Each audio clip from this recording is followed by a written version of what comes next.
दोस्तों अगर आपने अभी तक BK study point YouTube channel को सब्सक्राइब नहीं करा है तो रेड वाले बटन पर क्लिक करके सब्सक्राइब कर लें और साथ में दबा दीजिए घंटी वाले बटन को, जिससे कि आने वाली वीडियो की नोटिफिकेशन आपको मिलती रहे सबसे पहले। Hello students, welcome to BK study point. So आज का जो हमारा चैप्टर है वो फिजिक्स का चैप्टर है, एप्लीकेशन ऑफ इलेक्ट्रिक करंट, विद्युत धारा के अनुप्रयोग। सो इस चैप्टर में बेसिकली हम देखेंगे कि इलेक्ट्रिक करंट जो है हमारा, जो हमने पढ़ा है उसके एप्लीकेशंस क्या क्या हैं, यानी कि उसको कहाँ कहाँ प्रयोग में लाया जा सकता है और कैसे। सो हम जो इसमें पॉइंट्स कवर करेंगे वो मेजरली हमारे पॉइंट्स ये होंगे, 5 पॉइंट्स होंगे। सबसे फर्स्ट है विद्युत ऊर्जा, इलेक्ट्रिकल एनर्जी। विद्युत ऊर्जा होती क्या है, और फिर विद्युत ऊर्जा को कैसे मेज़र करते हैं, उसकी माप। And then heating effect of electric current, कि विद्युत धारा के द्वारा जो हीटिंग इफेक्ट कैसे क्रिएट होते हैं, उसमें प्रभाव उसके।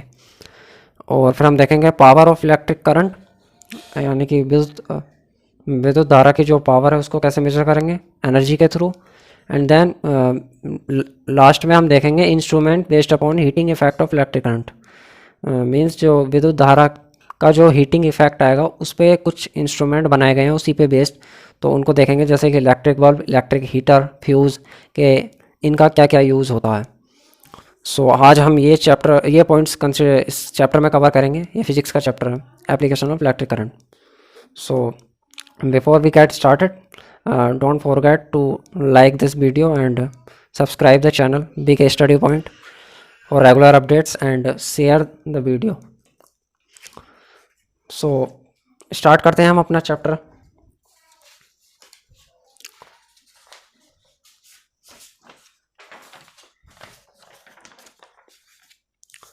सो हम फर्स्ट ऑफ ऑल स्टार्ट करेंगे विद्युत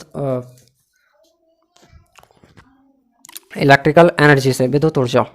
सो हमारा जो फर्स्ट पॉइंट है वो है विद्युत ऊर्जा। विद्युत ऊर्जा होती क्या है? तो विद्युत ऊर्जा बेसिकली क्या है, कुछ नहीं है, ये है जैसे और एनर्जीज होती हैं वैसे ये एनर्जी है। एनर्जी क्या होती है, जो वर्क डन होता है उसमें जो वर्क डन जिस तरीके से होता है उसी को एनर्जी कहते हैं, बेसिकली वर्क को ही।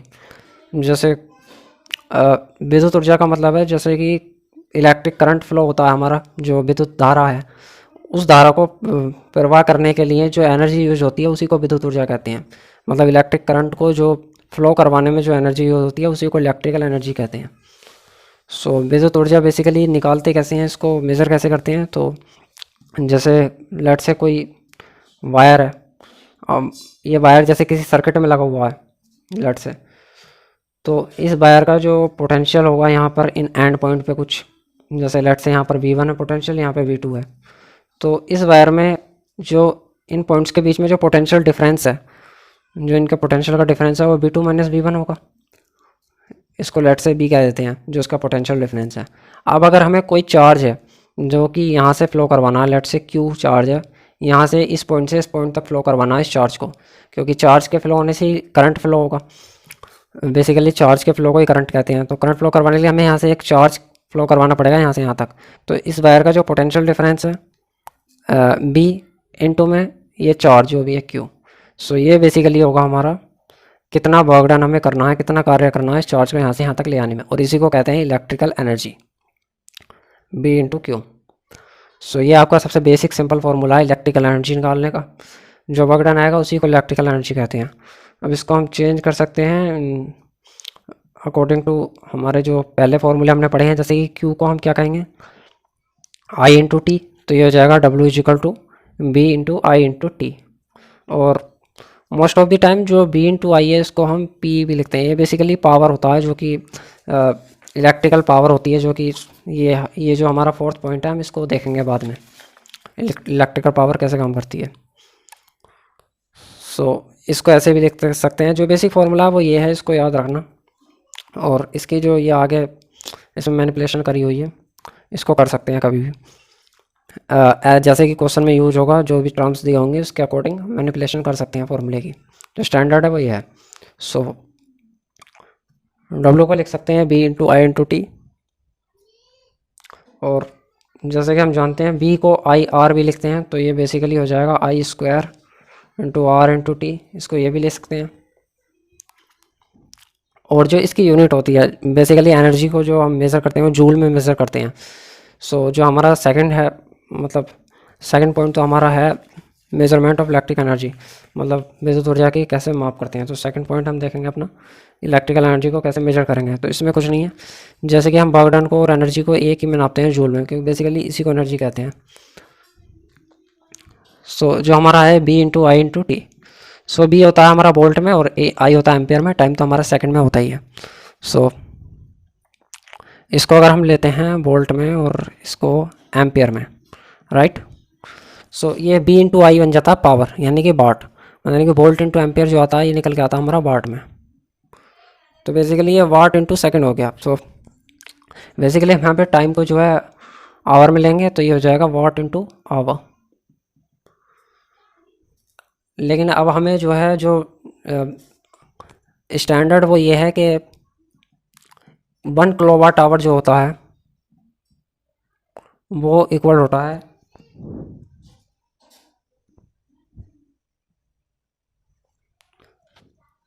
3.6 इंटू 10⁶ जूल के। सो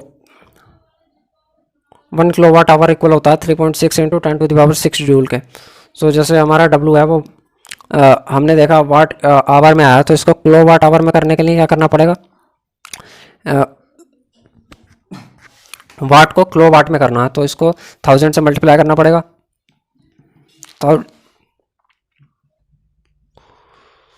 तो इसको जब किलोवाट आवर में करेंगे हम तो बेसिकली क्या कर रहे हैं, हम बी आई टी को 1000 से मल्टीप्लाई कर रहे हैं, तो हमें इसको डिवाइड करना पड़ेगा 1000 से। तो अब ये जो चीज़ क्या हो गई, 1000 नीचे मल्टीप्लाई हो गया, 1000 ऊपर, ऊपर वाट था तो अब ऊपर हो गया किलोवाट। तो ये मेन फॉर्मूला हो गया हमारा वॉगडन का। अब हम टाइम को लेंगे आवर में और इसको लेंगे वोट में, तो ये ऑटोमेटिकली किलोवाट आवर बन जाएगा। तो ये हमें से करने का इसका तरीका, और जो भी आएगा किलोवाट आवर, जितने भी किलोवाट आवर आएगा उसको अगर जूल में कन्वर्ट करना तो कैसे करेंगे, ऐसे लेट से कुछ वोल्टेज की वैल्यू डाली आपने और करंट और टाइम की। तो यहाँ पर क्या होगा कि जो टाइम को आवर में डालना है, सेकंड में नहीं डालना। तो यहाँ पर क्या होगा, ये आएगा कुछ किलोवाट आवर में, जैसे जितने भी अगर आया 5 किलोवाट आवर, तो इसको अगर जूल में कन्वर्ट करना है तो कैसे करेंगे, 5 इंटू 3.6 इंटू 10⁶ जूल, तो ये आ जाएगा आपका जूल में। ओके, सो ये था इसको इलेक्ट्रिकल एनर्जी को मेज़र करने का तरीका, जो मेन फार्मूला है वही है। सो हम इलेक्ट्रिकल एनर्जी का एक क्वेश्चन देख लेते हैं पहले, इस पर हम जो है फिर आगे बढ़ते हैं। एक बेसिक क्वेश्चन देख लेते हैं, जैसे क्या है, यदि 140 वोल्ट विभवांतर वाले विद्युत उपकरण द्वारा 12 कूलम, ये 12 कूलम का कोई चार्ज है, का आवेश प्रवाहित होता है तो उपकरण में व्यय ऊर्जा की मात्रा होगी। तो बड़ा ही आसान क्वेश्चन है, इसमें कुछ नहीं करना, बस जस्ट फॉर्मूले में वैल्यू पुट अप करनी है। तो 140 वोल्ट वाले कोई विद्युत उपकरण है, कोई इलेक्ट्रिकल का इंस्ट्रूमेंट है, उसमें 140 वोल्ट का पोटेंशियल है, लेट्स से इसके बीच में 140 वोल्ट का पोटेंशियल है और उसमें 12 कूलम का कोई चार्ज है वो फ्लो करवाना है। तो जो ऊर्जा की मात्रा आएगी वो कितनी आएगी, सिंपल फॉर्मूले के अकॉर्डिंग V इंटू क्यू। सो कितना है पोटेंशियल डिफरेंस इसका 140 और इंटू चार्ज कितना फ्लो करवाना है 12 कूलम, सिंपल। सो ये आंसर आ जाएगा आपका 12,680 जूल्स। अंडरस्टूड। सो ये सिंपल था, बस यही आपको कैलकुलेट करना था 680 जूल्स। सो ये जस्ट फॉर्मूले में पुटअप करने का ये क्वेश्चन इसलिए करवाया गया ताकि आपको इसकी एप्लीकेशन समझ में आए कि फॉर्मूले में वैल्यूज कैसे पुटअप करनी है। सो हम आगे जो देखेंगे हमारे जो टॉपिक्स हैं वो अगला टॉपिक होगा हमारा heating effect of electric current, विद्युत धारा का उसमें प्रभाव।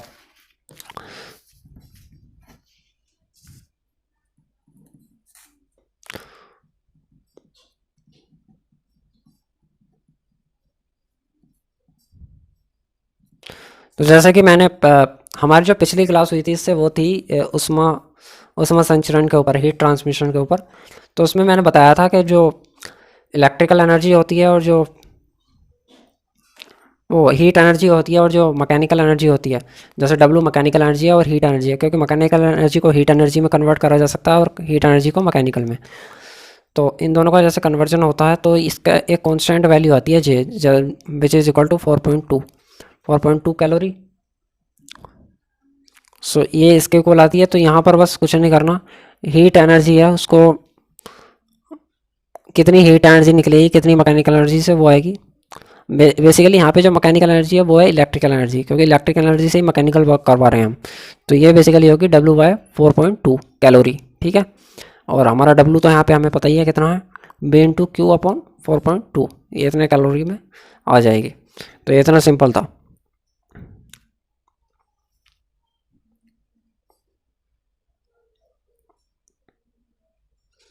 अब इसको एज जैसे कि क्वेश्चंस में दिया हुआ होगा उसके अकॉर्डिंग इसको चेंज कर सकते हैं हम। जैसे कि बी आई टी अपॉन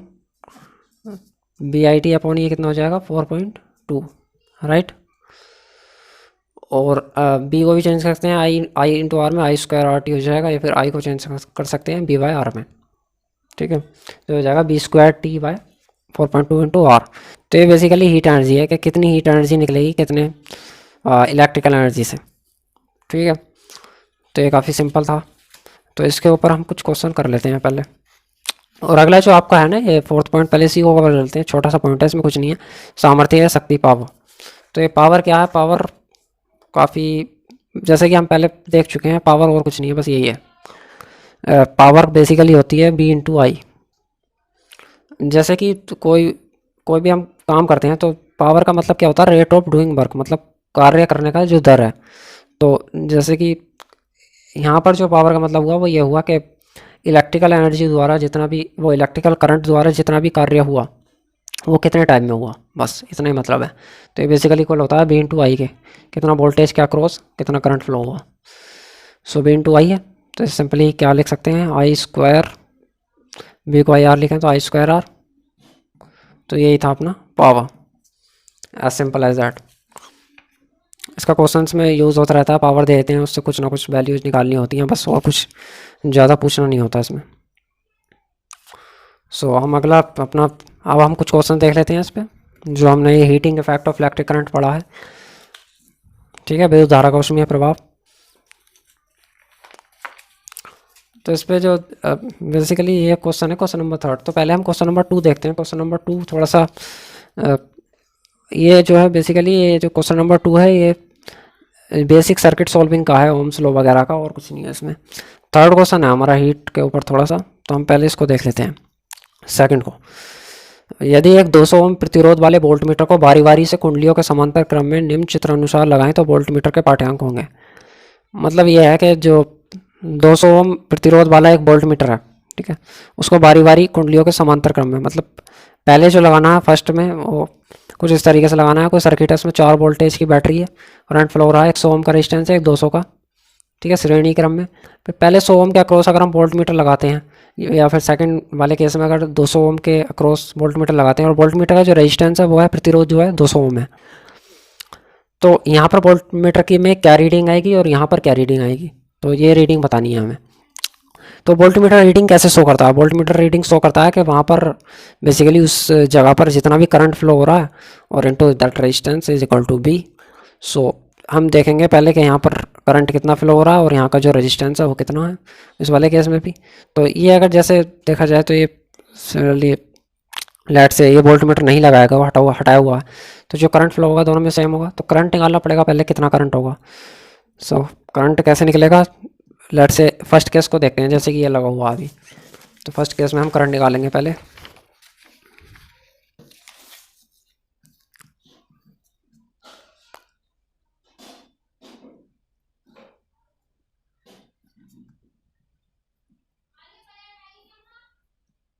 दो सौ ओम, 100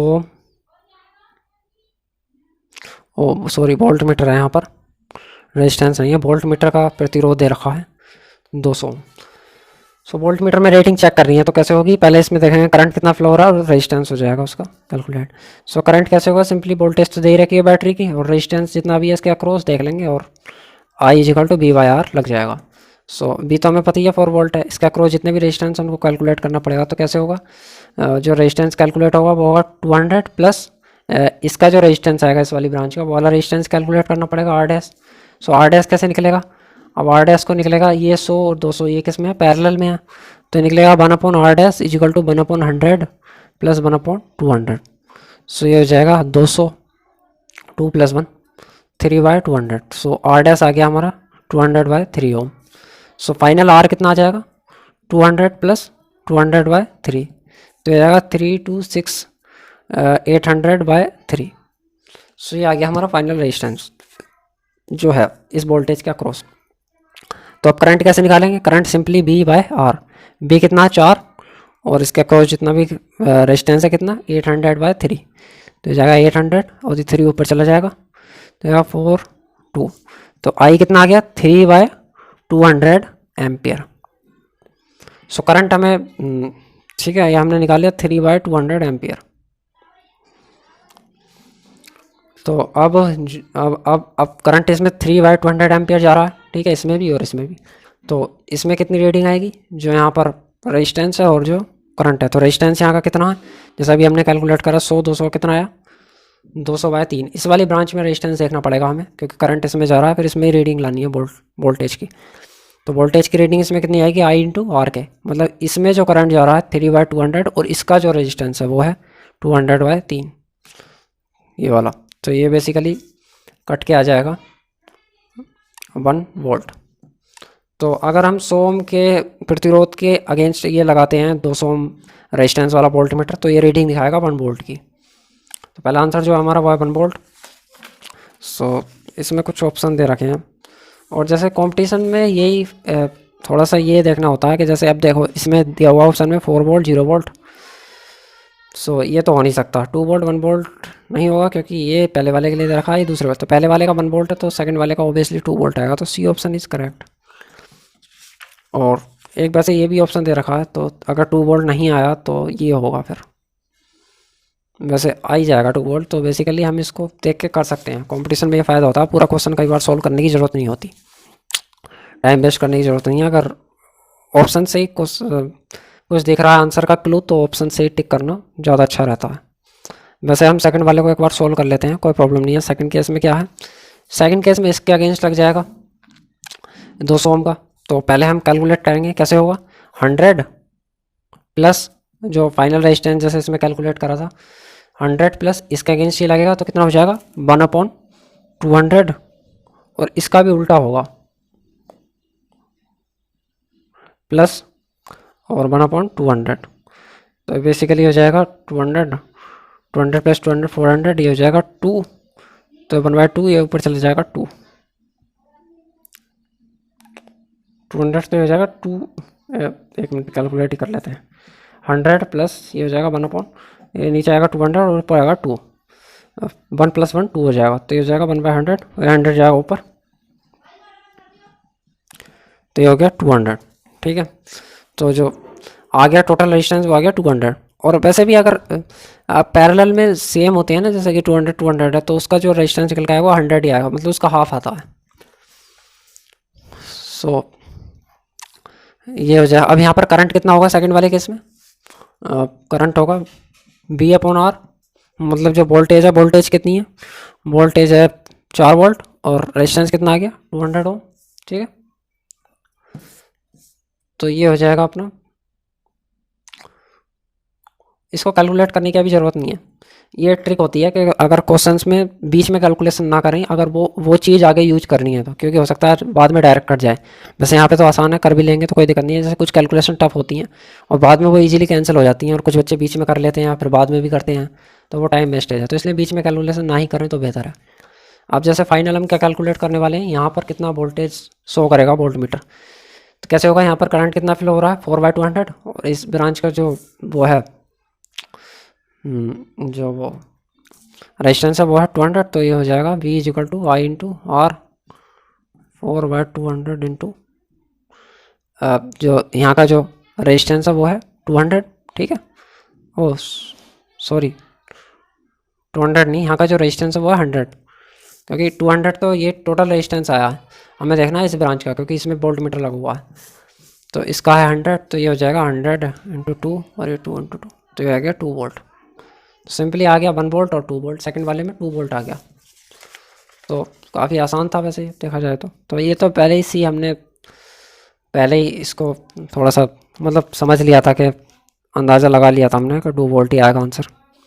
सो यही फ़ायदा होता है कई बार कंपटीशन में, जो कुछ बच्चे मिस कर जाते हैं। तो टाइम वेस्ट नहीं करना एग्ज़ाम टाइम में, ये छोटी छोटी बातें होती हैं। तो हमें जो बेसिकली करना था वो था हमारा थर्ड क्वेश्चन जो कि हीट के ऊपर था। तो हमें इस क्वेश्चन में क्या दे रखा है, समान मात्रा के तांबे के तार से आर तथा 2r त्रिज्याओं के दो तार ए तथा बी खींचे गए हैं। इन तारों को श्रेणी क्रम में संयोजित करें। इनमें धारा मतलब श्रेणी क्रम में दो तारों को लगाया हुआ है, इनकी ये त्रिज्या दे रखी है, दोनों का एरिया चेंज हो गया, एक का डबल है एरिया एक से, और इनमें विद्युत धारा लगाई गई है। तो इसमें से जो हीट